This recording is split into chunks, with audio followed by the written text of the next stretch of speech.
Muy buenas tardes o muy buenas noches, dependiendo la hora que nos escuches. Comenzamos un capítulo más de Nave Nodriza. Desde Santiago de Chile, Yarrión. Desde Ciudad de México, Nolosí.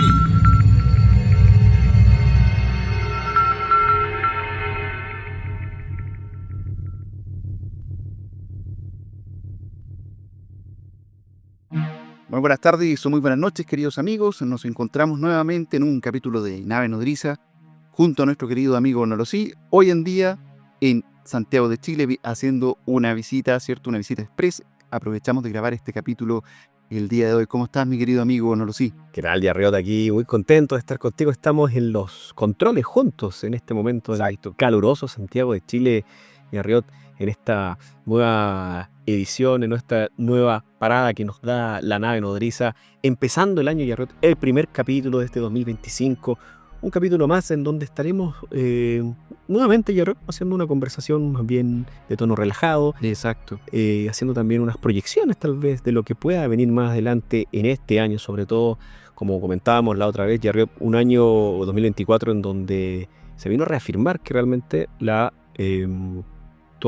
el mundo ufológico ha cambiado bastante y ha virado hacia direcciones muy distintas de las que nos tenía acostumbrado en otro año, al menos la casuística y el tema de las observaciones, con nada más que, ni más ni menos, quiero decir, con el tema de los drones. Exactamente. Bueno, primero que todo, antes de iniciar a terreno y conversar, agradecerle a todos nuestros suscriptores que se han contactado a través de nuestras redes sociales, tanto en Spotify como a través de nuestra plataforma de YouTube, que es la otra plataforma donde estamos subiendo el podcast.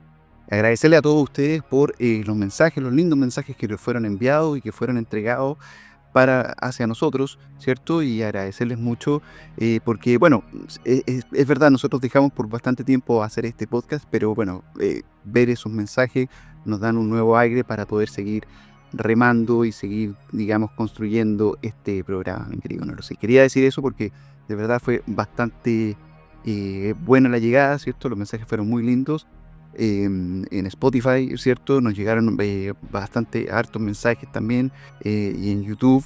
Y hoy día estamos transmitiendo, tomamos la decisión de hacer esta transmisión, dado que nuestro querido amigo Nolosí se encuentra acá en Santiago, ¿cierto? Hizo un viaje express y hoy día estamos transmitiendo de manera conjunta, ¿cierto? Estamos hoy día en los controles de la nave. Exacto, y en ese sentido, Yarriot, yo creo que hay que hacer un homenaje justamente a la gente que ahí nos escribió, que nos tiró muy buena onda tanto en Spotify como en YouTube. Entonces vamos a hacer vamos a leer, ¿no?, los nombres de estas personas, de Héctor Roja Hernández, que nos escribió en la plataforma en YouTube, en Spotify nos escribió él, súper. Kiki Hurtado también ahí dándonos mucho cariño a través de Spotify, y a Cortés Montesinos también, que nos escribió en Spotify. Eso fue en Spotify y ahora en YouTube. En YouTube tuvimos también mucha retroalimentación. Evidentemente también hubo en Facebook y también hubo en Instagram, pero estamos haciendo como el reconocimiento de las plataformas donde más nos escucha la gente. Exactamente, y para que las personas también se animen a comentarnos a través de estas plataformas y así, generar movimiento también dentro de las mismas. Exacto, así que usted, si nos escribe para el próximo capítulo, o sea, para este capítulo, ahí se irá leído y saludado aquí por los conductores de esta nave. Los conductores de la nave. Sí, exactamente. Natre, hay veces que los nombres son un poco complicados, ustedes entenderán. Y 70 me parece, espero que nos vuelva a escribir, también nos tiró ahí buena onda por YouTube. El Grid 18, buen nombre, Sí, exactamente. Por YouTube también nos escribió. 10801976, puede ser un código galáctico. Exacto. También muchas gracias ahí. Algunas coordenadas. O amiga, no sabemos. Y para finalizar, don Sergio Sánchez Rodríguez, por supuesto, nuestro maestro, gran amigo ahí también, dándonos los saludos ahí correspondientes y dándonos la bienvenida, o la re-bienvenida, digamos, de lo que fue el capítulo anterior, porque hay que decir que estábamos revisando, fue muy poquita la programación que hicimos el año pasado, y este año estamos empezando en enero, así que realmente yo creo que... Exactamente, estamos empezando en enero y por otra parte estamos ya iniciando con un nuevo programa, ¿cierto? Que si bien va a ser de conversación. La casuística la vamos a ir viendo a medida que vayamos avanzando, la casuística la vamos a tratar, pero ahora tenemos estos programas de conversación que van a ser un poquito más distendidos. ¿Cómo vamos a empezar ahora, mi querido Nolosí?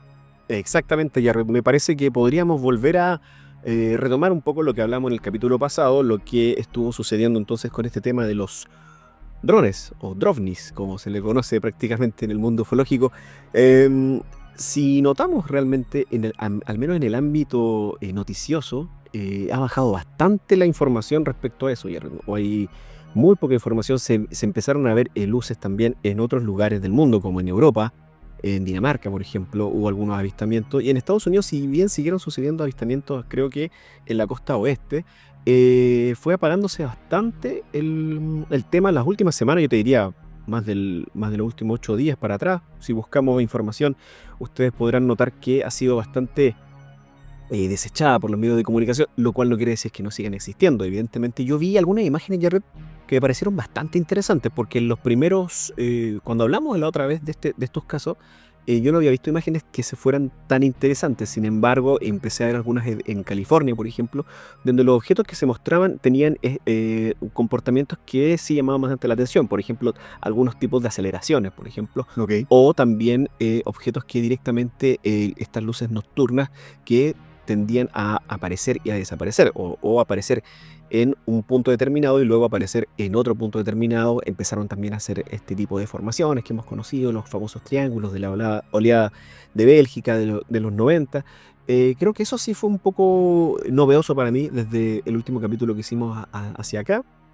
Igual es verdad también de que hoy día Estados Unidos, o la atención noticiosa, está enfocada en otra arista que tiene que estar más ligada al tema de los incendios. Lamentablemente hoy día se están viviendo incendios bastante terribles en Estados Unidos, por ende también eso puede ser una explicación de por qué este tipo de casos o temáticas han ido a la baja, ¿cierto? Pero sin embargo, lo que se ha logrado ver, digamos, a la fecha, bueno, había una suerte de prohibición por parte de ¿cómo se llama?, del estado de Nueva Jersey para dejar de volar drones, dado que ellos aseguraban también de que estos drones no eran una amenaza para la seguridad nacional, pero sin embargo aún así sacan este tipo de llamado, ¿cierto? Tal vez un poco para calmar a la población. Por otra parte, es típico también, es muy típico de que se empiece a contaminar, ¿cierto?, el hecho noticioso. Ya vemos, digamos, algunos casos emblemáticos, como por ejemplo cuando, no sé, se me ponen en la mente cuando hablan de los UAP, ¿cierto?, y hablan de material de origen no terrestre, que claro, no humano, y que, por ejemplo, Jaime Maussan empezó a ocupar los mismos términos, tratando de contaminar un poco, o a lo mejor no intencionalmente, pero que al final iba a tener agua para su molino, completamente. Exacto, en un afán de llevar agua para su molino, al final terminan contaminando totalmente el relato. Ya llegada una situación, siento yo que también puede ser similar. O sea, sí, hay unos casos que se están viendo a lo mejor en un estado, pero luego aparecen en otro, luego en Europa, ¿cierto? Entonces, si te fijas, como lo mismo del Blue Book, de alguna forma es como todos los todos los avistamientos de drones, pongamos, incluso de aviones también se dieron. Pero entonces, ¿qué hacer con toda esa casuística? Empezar a sacar esa información, digamos que parásita, por decirlo así, y tratar de dejar ese 2-3% que sí puede significar, como estos avistamientos de los que yo estoy comentando, que sí pueden resultar anómalos y realmente interesantes o realmente dignos de investigar. Ahora tú acabas de dar en el clavo respecto al tema de la seguridad nacional, porque ahora se ha enfocado mucho en ese aspecto de la discusión. ¿Esto representa una amenaza para la seguridad nacional? Entonces, por ejemplo, por un lado los alcaldes dicen no representa de Nueva York, dicen no representa un peligro. Pero por el otro lado aparece también el tema de Donald Trump, que va a tomar posesión próximamente también, y ahí también probablemente cambie nuevamente la narrativa, ya que también se le preguntó a él hace pocos días, o sea, desde el capítulo pasado para acá, finales de noviembre, ahora este inicio de enero, se le preguntó sobre estos avistamientos de estos drones, al menos así lo planteaban los periodistas, y él decía que no podía ser que la administración actual no supiera qué eran, y que cuando él llegara eso se iba a investigar de manera mucho más seria, y directamente dijo, si no conocemos lo que está volando, hay que derribarlo. Exacto. Bueno, muy a lo estilo Trump igual. Y hay un tema que no deja de ser menor y que tiene que ver con que justo cuando aparece todo este tema de los UAP, ¿cierto?, dentro de las temáticas que se estaban hablando, era de que efectivamente existía un peligro para la seguridad nacional de los cielos de Estados Unidos, ¿cierto? Y aparece toda esta casuística. Hace muy poco, yo diría que los primeros días de enero, ¿cierto?, aparece China donde aparece su primer avión, o el primer avión, ¿cierto?, de sexta generación. Lo sacaron a prueba y están, digamos, actualmente, bueno, no hay muchos datos con respecto a eso, pero sí hay imágenes. Un avión de sexta generación nos pondría de verdad a la vanguardia de lo que tiene que ver con la tecnología aérea, aeroespacial, ¿cierto? En el sentido de que es un avión que tiene características tecnológicas totalmente distintas a lo que puede ser uno de quinta generación, y estoy hablando de quinta generación, un Raptor o un F-22. Un F-35, ¿cierto? Pero sacar que hoy día los chinos saquen ¿cómo se llama esto? Un avión, ¿cierto?, de sexta generación, ya los pondrían totalmente a la vanguardia. Por ende, también hay un tema ahí que a lo mejor ya lo verían venir, ¿cierto? Y que de alguna forma es una instancia para, de alguna manera, generar este tipo de financiamiento, ¿cierto? Porque hay que pensar de que el F-22, este primer avión, fue un éxito, y el F-35, según entiendo, por un tema de costo, al parecer no sería tan éxito como si fue el F-22, ¿cierto? De hecho, el F-22 ya se dejó de producir, hoy día están con el F-25, pero por un tema de costo creo que es bastante caro, ¿ya? Por ende, solamente haciendo ese pequeño análisis, podríamos decir de que efectivamente sí, hay un tema de financiamiento, tal vez para sus temas de seguridad, ¿cierto? Desde el punto de vista de generar, digamos, este tipo de aviones de avanzada, por así decirlo. Y en este sentido, China ya tendría ya un alcance. Por otro lado, Yarriot, como yo te comentaba, hay que ver qué decisiones va a tomar Trump respecto, por ejemplo, a esta oficina que depende del Departamento de Defensa, que es el ARO, esta oficina que está encargada justamente de analizar y detectar las anomalías que ocurren en los cielos de Estados Unidos, para ver efectivamente a quién va a poner ahora a la cabeza. O sea, recuerden que hay personajes bien importantes ahí que dieron mucho que hablar el año pasado, como David Cross, Luis Elizondo sigue también volviendo a lo mismo, llevando agua a su molino, gente que de alguna manera, sobre todo las críticas, por ejemplo, que ha recibido Elizondo, es que es gente que también está tratando como de perpetuar un poco el misterio de lo que es este fenómeno, y de esa manera tratar un poco como de que la gente en ciertos aspectos pueda seguir estando al pendiente de tanto sus publicaciones. Una persona que incluso tuvo intereses de llegar al Senado de Estados Unidos. Entonces, este entramado norteamericano, desde ese punto de vista, creo que para este año 2025, nos va a dar mucho de qué hablar, porque hay que ver efectivamente cuáles van a ser los personajes que van a estar a cargo de esta área, y también los senadores que han estado pujando justamente porque se libere información. De hecho, el capítulo pasado, ¿te acuerdas que cuando hablamos de George Knapp también fue a presentar al Senado una petición, digamos, a elevar una petición para que se esclarecieran algunos de los datos y sobre todo de las explicaciones que se estaban dando desde parte del gobierno de Estados Unidos? Entonces va a haber que tomar con calma esto que viene ahora. Prácticamente la ufología ha estado mirando en los últimos 2-3 años, yo creo, de la pandemia para acá, prácticamente mucho a Estados Unidos, pero hay que ver este entramado hasta dónde nos lleva, porque creo que tiene que ver mucho con lo que dijiste tú hace un ratito, Jared, que tiene que ver justo con todo el tema tecnológico y cómo se están armando las otras potencias. Y eso es lo que acabas de decir de China, que hay que esperar qué pasa con Rusia. Entonces, se está utilizando más que nunca el fenómeno ufológico para en las altas esferas, digamos. Exacto. Para intereses gubernamentales. Y por otro lado, evidentemente en Internet, y más aún con el tema de la inteligencia artificial, de arriba tenemos muchísima contaminación, lamentablemente. Hace rato que yo no veo.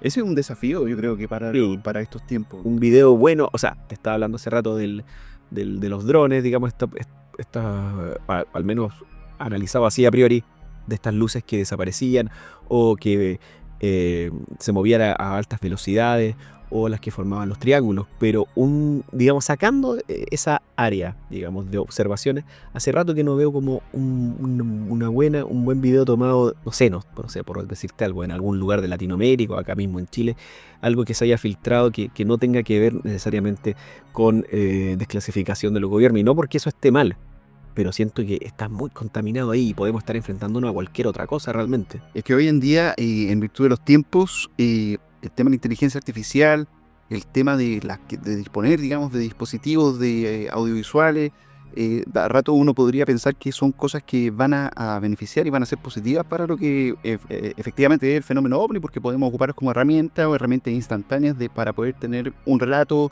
digamos en este caso de video o fotográfico, que ayude a lo que se investiga, ¿cierto? En este caso, no sé, veo una luz, voy, le tomo una foto, ¿cierto? Pero lamentablemente, como bien dices tú, hay mucha contaminación y hay mucho de trampa que puede ocurrir.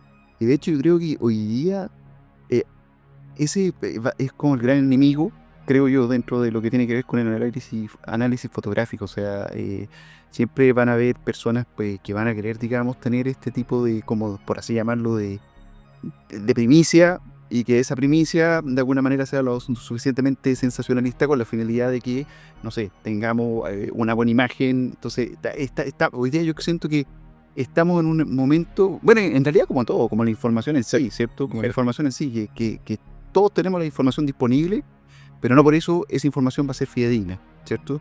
O va a ser real, ¿ya? Pasa hoy día con el fenómeno de las fake news. O sea, las fake news se masifican como virus, pues. O sea, una cuestión que puede ocurrir, alguien inventa algo, dos personas se la creen y ya se va ramificando de una manera pero ya brutal, en donde lamentablemente nos encontramos que dónde nace esta mentira, pero de repente yo creo que no, las mentiras, o mejor dicho, las fake news, de repente nunca se sabe cuál es el punto de origen. A lo que quiero ir con esto de que se está contaminando mucho y se va a seguir contaminando, y en ese sentido el ojo crítico de cómo es esto de nosotros, de las personas que nos gusta el fenómeno, se va a poner a prueba al 100%.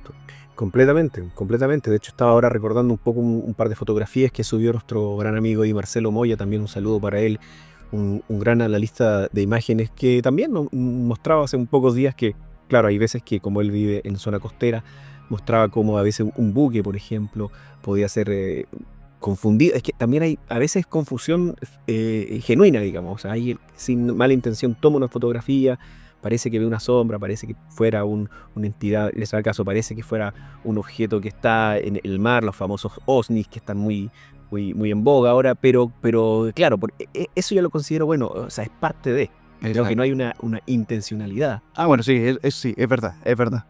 En ese sentido yo creo que tienes razón. Un ojo que no está entrenado, o un ojo que simplemente recibe la información y dice, bueno, ¿qué pasó acá? ¿Cierto? O sea, y no tiene por qué saberlo tampoco. Exacto. Entonces hay gente que, también hay mucha gente que quiere creer, como dice el dicho, entonces quiere creer tanto en el fenómeno que se resiste a cuando se les muestra a lo mejor una explicación como tal, pero por lo menos opciones de, oye, puedes mirar esta otra área, fíjate en la luz, fíjate en la sombra, no sé, fíjate en los bordes, no sé, cosas que realmente a la larga creo que si se toman en consideración se puede aprender bastante, más que ir cerrado a decir, oye, yo vi esto, tengo esta prueba.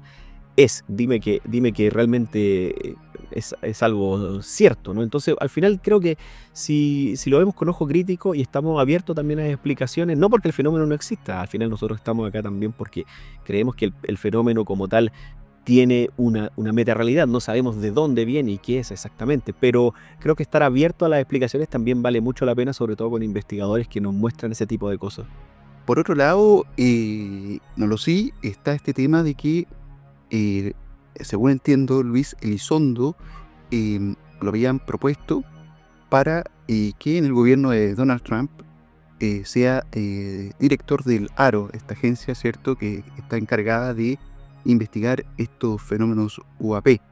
Exacto, y bueno, son como filtraciones que se están recién conociendo. Elizondo ya estuvo en el Senado compareciendo hace muy pocos meses atrás, y probablemente con la cercanía que tiene con otros investigadores y con gente también afines al partido también de Donald Trump. Exacto. Es muy probable que todo este armado que él hizo, me refiero a Elizondo, y toda esta aparición tan repentina que tuvo, sobre todo televisivamente y mediáticamente, puede ser una de las posibilidades. Yo te decía hace rato que él buscaba ser incluso tener un puesto en el Senado. Recordemos que él estuvo trabajando codo a codo con Tom DeLonge. ¿Te recuerdas que estaba en Exacto. este como conglomerado, vamos a llamarlo así, que se llama To the Star Academy? Exacto. Ahí fue cuando él se dio a conocer realmente. Y luego empezó hasta incluso a salir, ¿te acuerdas? En el History Channel y todo esto. Entonces Tuvo como un boom, ¿cierto? tuvo como un boom. Entonces, claro, si te fijas, es una carrera que yo creo que él desde el inicio la vio como una cuestión como política.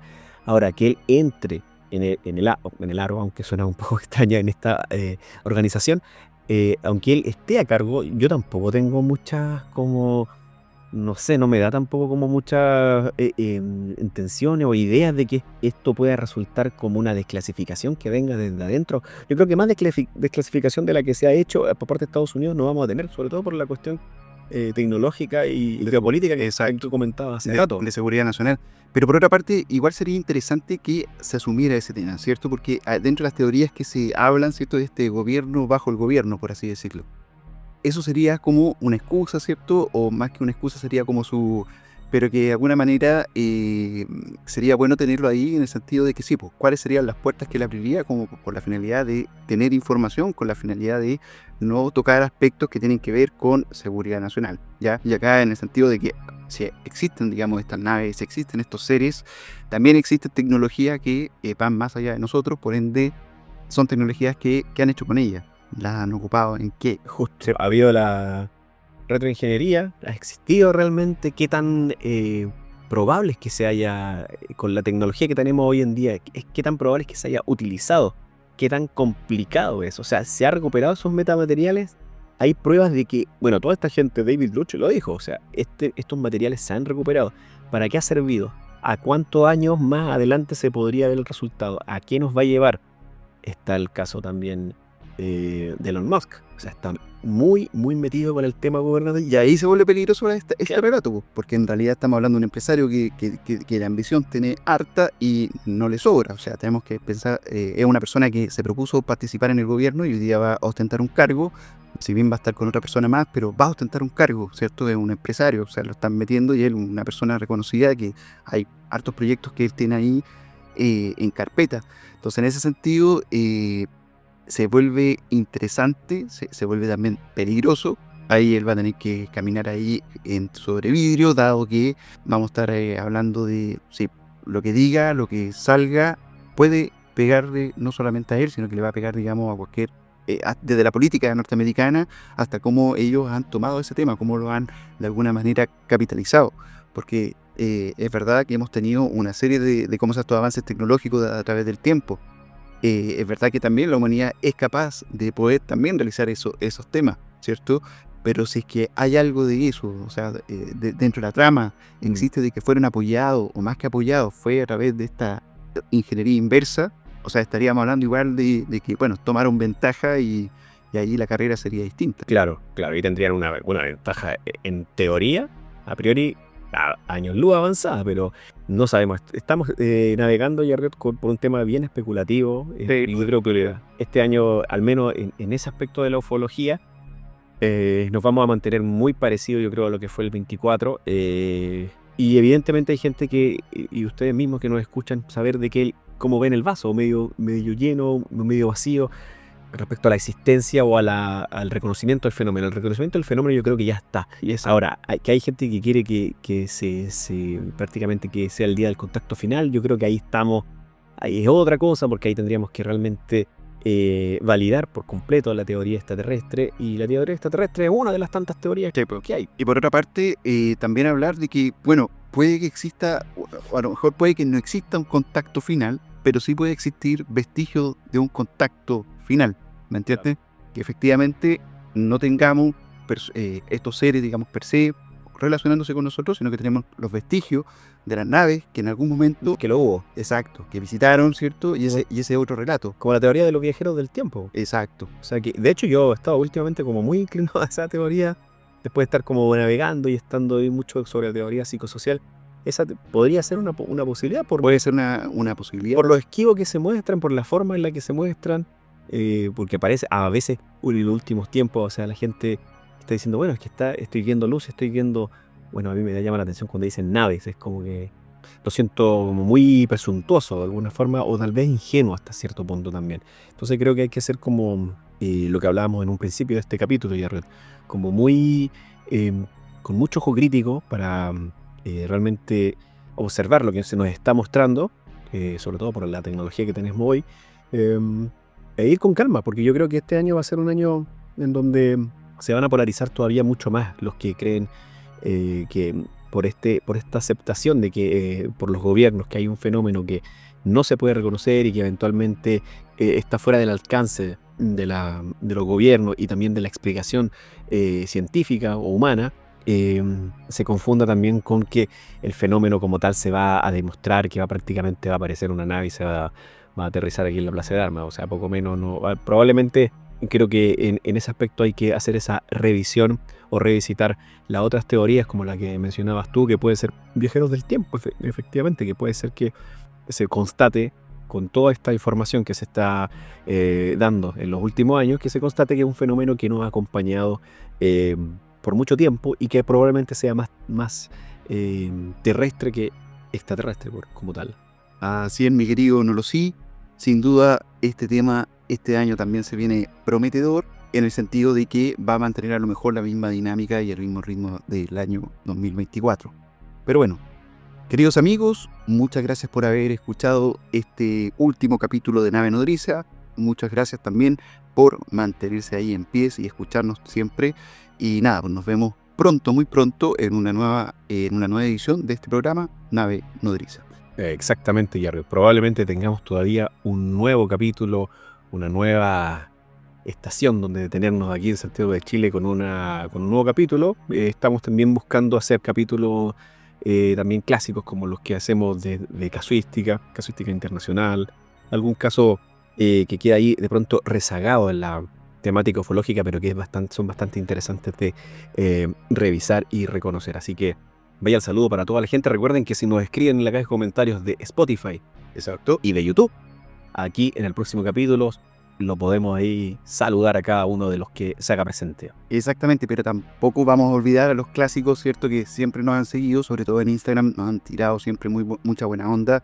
Entre ellos Juan Carlos Paz, ¿cierto? Que de hecho nos ha escrito y siempre se ha hecho presente de alguna manera. Agradecemos mucho la fidelidad que nos han demostrado durante todo este tiempo. Y nada, pues sea muy agradecido. Y que quede claro, cierto, que escríbanos, nosotros vamos a estar aquí publicando y conversando con todos ustedes. Así que a todos ustedes, también a Sebastián Falchi, que también nos apoyó, ¿cierto? Pablo Serna, y bueno, si me olvida alguno, ahí los comentaremos más adelante y en una nueva edición. Así que hasta aquí llega este nuevo capítulo, primer capítulo de 2025. La nave nodriza arranca un nuevo año para transitar todos los mundos ufológicos que nos están esperando para este año. Así que estamos en contacto aquí junto con Jarriot en los controles de la nave, recordándoles como siempre que en la nave nodriza no se afirma ni se niega, se investiga. Hasta la próxima.